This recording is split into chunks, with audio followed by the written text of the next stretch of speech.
बिस्मिल्लाहिर्रहमानिर्रहीम। दीन से दूरी की वजह से आज बहुत सारी गलतियां हमारे अंदर ऐसी पाई जाती हैं कि वो जो मेरे महबूब अलैहिस्सलाम ने फरमाया था कि कुर्ब क़यामत एक बंदा 50 नमाजें पढ़ेगा, एक नमाज भी उसकी कबूल नहीं होगी।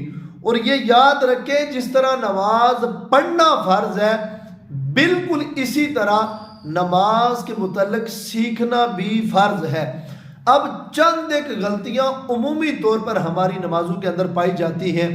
उनमें से सबसे अहम गलती कि जब हम जमात के अंदर शामिल होते हैं, उमूमी तौर पर अगर इमाम रुकू के अंदर गया है, हम आकर शामिल हुए हैं, तो हम अल्लाह अकबर कह के चंद घड़ियां खड़े हों, इसलिए कि जो नमाज शुरू करते वक्त हम तकबीर कहते हैं वो तकबीर तहरीमा है, वो फ़र्ज है। इस तरह दूसरा फ़र्ज क़याम है, खड़े होना। और अगर हम आए दौड़ते हुए अल्लाह अकबर कहते कहते सीधे रुकू के अंदर चले गए, हमारी तकबीर तहरीमा भी रह गई, हमारा क़याम भी रह गया, अब ये रकत शुमार नहीं होगी। और इसी तरह इमाम के साथ रुकू के अंदर मईयत हासिल करना, बराबरी हासिल करना, ये भी ज़रूरी है। अगर इमाम को हमने रुकू के अंदर बराबर पा लिया तो ये रकत हमारी शुमार होगी।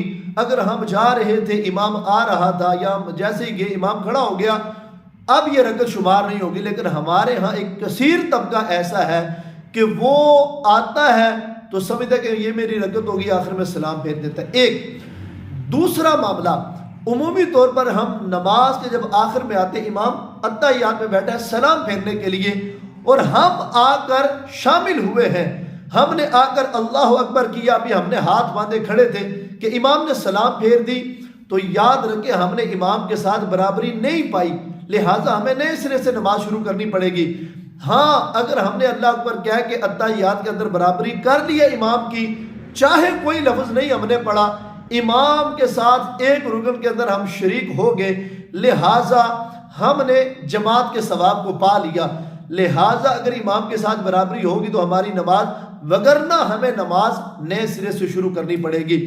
और तीसरी जो सबसे बड़ी गलती हमारे यहाँ पाई जाती है, उमूमी तौर पर हम जब आखिरी रकत में आकर बैठते हैं, अल्लाह अकबर कह के आकर हम बैठते हैं, इमाम सलाम फेर देता, हम भी फौरन खड़े हो जाते हैं। जबकि वाजिब ये है कि जब हम आए हैं, आकर अल्लाह अकबर कह के हम अत्तहियात में बैठे हैं, इमाम ने सलाम फेर दिया है, तो हमारे लिए ज़रूरी है कि हम अत्तहियात अब्दुहु व रसूलु तक पढ़ के फिर खड़े हों, फिर जाकर हमारी नमाज मुकम्मल होगी।